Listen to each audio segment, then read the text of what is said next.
How's it going, everyone? Today I'm going to be doing an ICM3 head unit upgrade in my 2003 Saab 9.3. If you have a 2003 to 2006 Saab 9.3, you had one of three head units come in your car. You had either the ICM1, which I'll put a picture of on the screen right here, or you have an ICM2, which is what is in my car right now, or you had an ICM3, which is the biggest, the best unit. So today I'm going to be doing an upgrade from the ICM2 that is in the car to this ICM3 right here. I actually picked this up from a buddy a couple days ago. Some of the buttons were faded. It was a little bit messed up in a couple small areas, but I got it for a really good price. So can't really complain. I spent more time than I'd like to admit kind of fixing it up and making it look a little bit nicer. It's still far from perfect, but it's certainly better than it was when I got it. So this isn't a very difficult process. You also won't need a Tech 2 for this, so that's nice.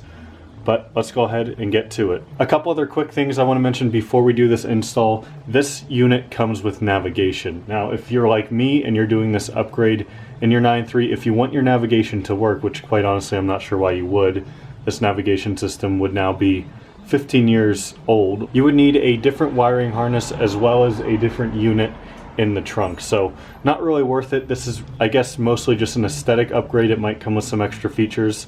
I don't know. I guess we'll see. So let's go ahead and get to it. If you guys want access to exclusive content and videos early, make sure to check out my Patreon, which is linked at the top of the description down below.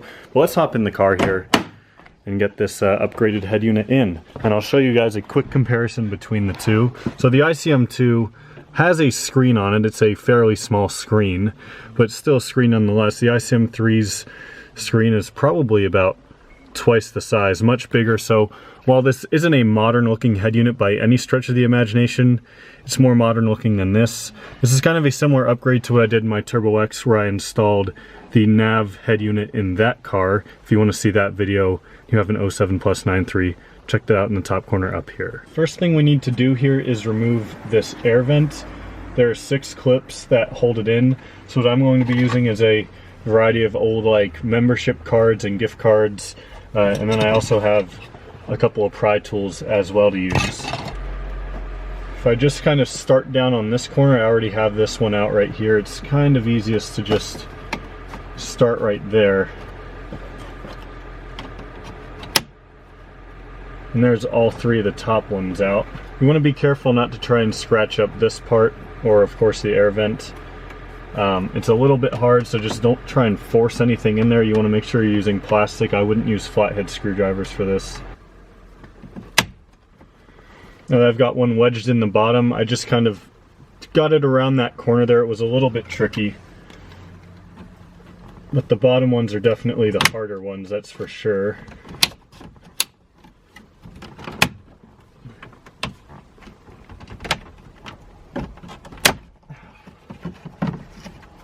There we go. You can see your 3 tabs on the top side here, and flip it around, and there's your 3 tabs on the bottom. Now if you look on your head unit that you're putting in, you'll see there's 2 screw holes on either side, and that's all that holds the head unit in. Put those somewhere where we don't lose them. There's a guy on YouTube and Facebook who actually makes, if you have an ICM3, he has a really ingenious kit that he made where you pretty much have, I think it's an old LG smartphone that the screen size exactly fits this. And you can get like Waze or Spotify and basically have a modern head unit with the stock head unit look. So I've been in contact with him before. I might hit him up and get that done on this, and of course if I do, I'll make a video. But if you look him up on YouTube, his name is Stuart Bell. And it's a super cool idea, like I said, but for now I'm just gonna rock it like this, but in the future I think that that might be the move with this. Anyways, now this is out, just kind of wiggle it, lift it up over that little lip on the bottom, and it'll pop right out. And there's just one big connector here you gotta pull off. There we go. Now we can go ahead, plug our ICM3 in, slide it into place.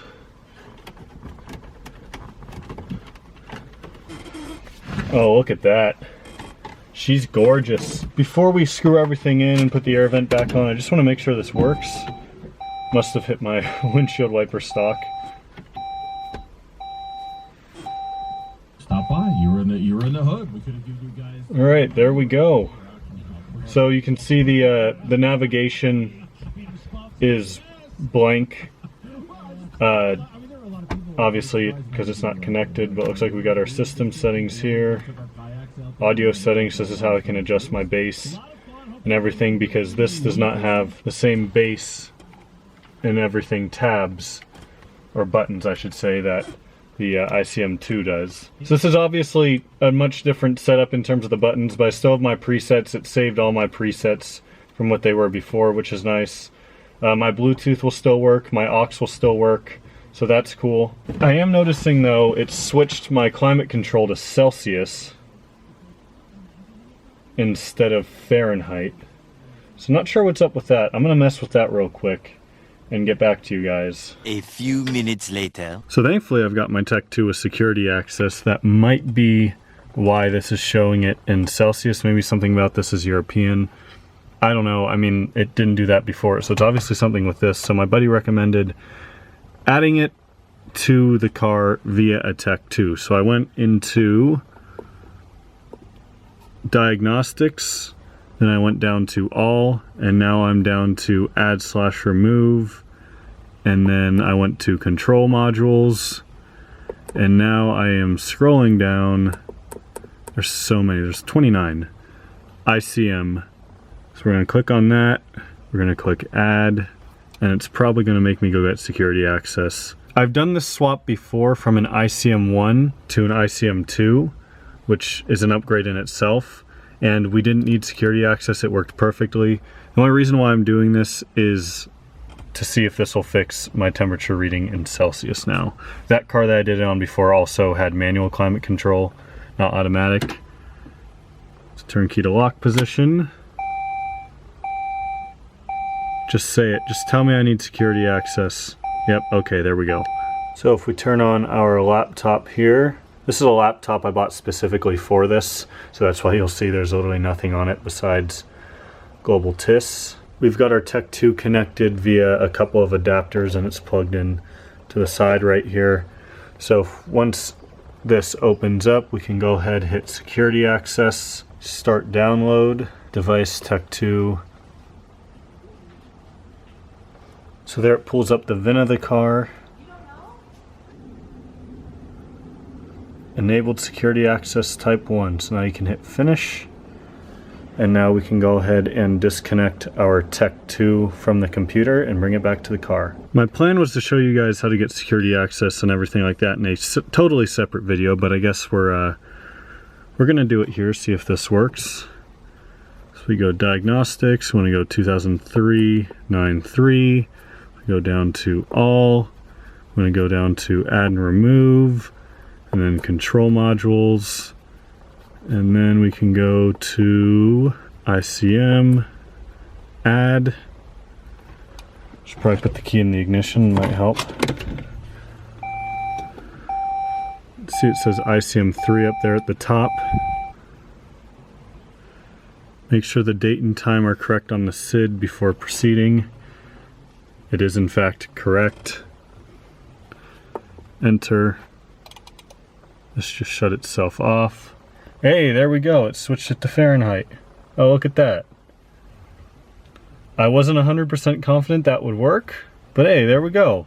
That's pretty awesome. So it's still working on adding it in, but that automatically switched to Fahrenheit. So I know these systems are all kind of like intertwined and everything, but I don't know what any of this means right here. But all I know is it says press exit to return, and my temperature is in Fahrenheit now. So with that all sorted and seeing that there are a couple of dead pixels on this screen, I think I am pretty set on doing that other upgrade. So video on that will come, I have no idea when. I just reached out to Stuart to message him about it, and for some reason I turned up here to turn the volume down.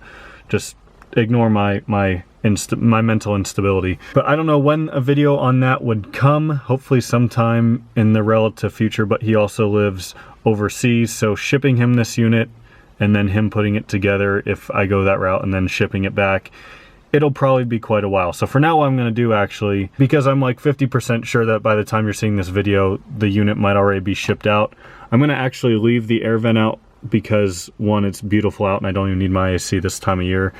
And two, I don't wanna have to take it back out possibly very soon if I'm going to ship this off, in fact. So with that being said, that is an ICM3 upgrade in a 2003 to 2006 9.3. So pretty good upgrade, I think. These are unfortunately very hard to find, but it looks like my repairs that I did definitely turned out pretty well. I mean, this unit, at least from here, looks to be in very, very good shape. So if you guys enjoyed the video, if you're happy to see the upgrade, give this a thumbs up.